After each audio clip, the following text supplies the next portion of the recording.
এসেছে, কিন্তু আমাদেরকে বলেছে শুধু হরিনাম করতে, হরিনাম করলেই তোমার উদ্ধার হবে। কিন্তু সেই নাম আমরা অনেকে পয়সা দিয়ে এনেছে, আমরাই তুলবো।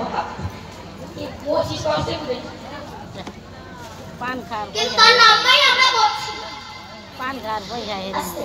যখন পঞ্চ পাণ্ডব যুধিষ্ঠির ভীম অর্জুন নকুল সহদেব এরা বনবাসে এসেছিল, একদিন যুধিষ্ঠির সহদেবকে বলে, সহদেব তুমি যাও তো আমার জন্য একটু জল আনো। সহদেব জল আনতে গিয়েছে,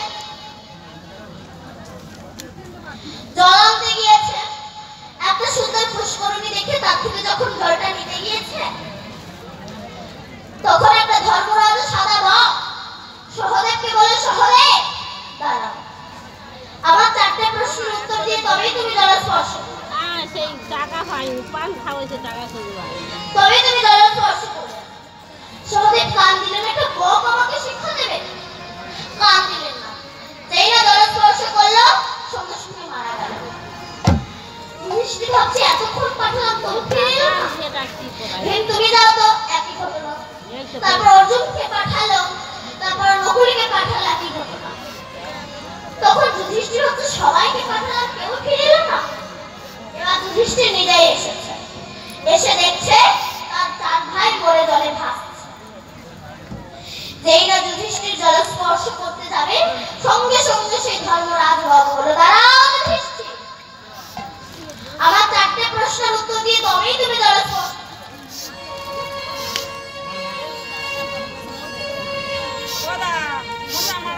আমার 4টে প্রশ্নের উত্তর দিয়ে তবেই তুমি জল স্পর্শ। যুধিষ্ঠির বলে, বলুন কি 4টে প্রশ্ন? বলো।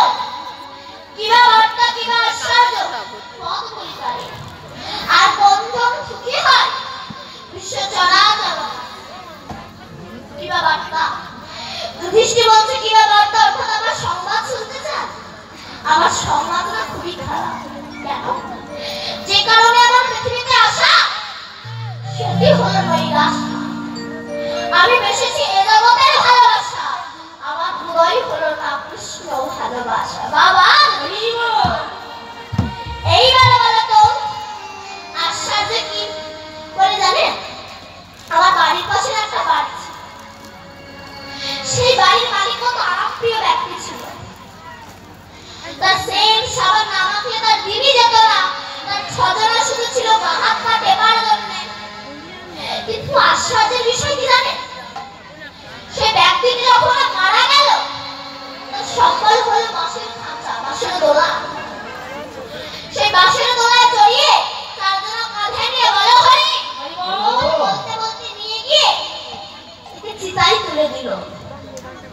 মাথাটা ফাটছে না বলে বাঁশের বাড়ি মেরে মাথাটাকে ফাটিয়ে দিল। সেটা আমি দেখলাম, দেখে এসে কেবল 2 হাত জায়গার জন্য আমি আমার ভাইয়ের মাথায় বাড়ি মারতে দ্বিধাবোধ করি না। এর মতো আশ্চর্য দেখতে হয়। আর একটা আশ্চর্য কি, একটা কলসির জলে 7খানা কলসি পূর্ণ হবে, কিন্তু 7টা কলসির জলে 1খানা কলসি পূর্ণ হবে। ধর্মরাজ রঙ্গলের তত্ত্বটা কি? একটা বাড়ির স্তনের মধ্যে 7খানা বাচ্চা মানুষ হবে, কিন্তু 7খানা বাচ্চার ইনকামে একটা মা ভাত পাবে না। এর মতো আশ্চর্য দেখতে হয়।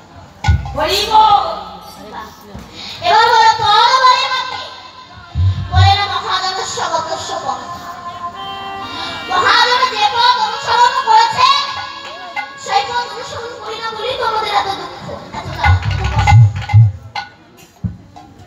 এবার বলো তো পৃথিবীতে সবচেয়ে সুখী কে হয়? তখন যুধিষ্ঠির বললেন, যিনি ধনী নন তিনি সুখী, যিনি ঋণী নন তিনি সুখী, যিনি পরবাসী নন, পরের দুঃখে বাস করেন না তিনি সুখী। কিন্তু আমরা তো সবাই ভাড়াটে ঘরে বাস করছি।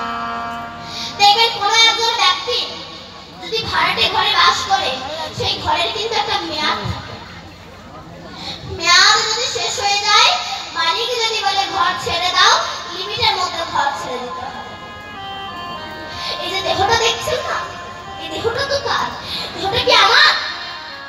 বলো না বৃদ্ধ বয়সে গিয়ে হরিনাম করবো, কেন কখন যে কারো ডাক আসবে। দেখবেন মেডিসিনের দরকারে যখন একটা মেডিসিন তৈরি হয়, সেই মেডিসিনে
চরিত্র অপারেশন করতে পারে একমাত্র সাধু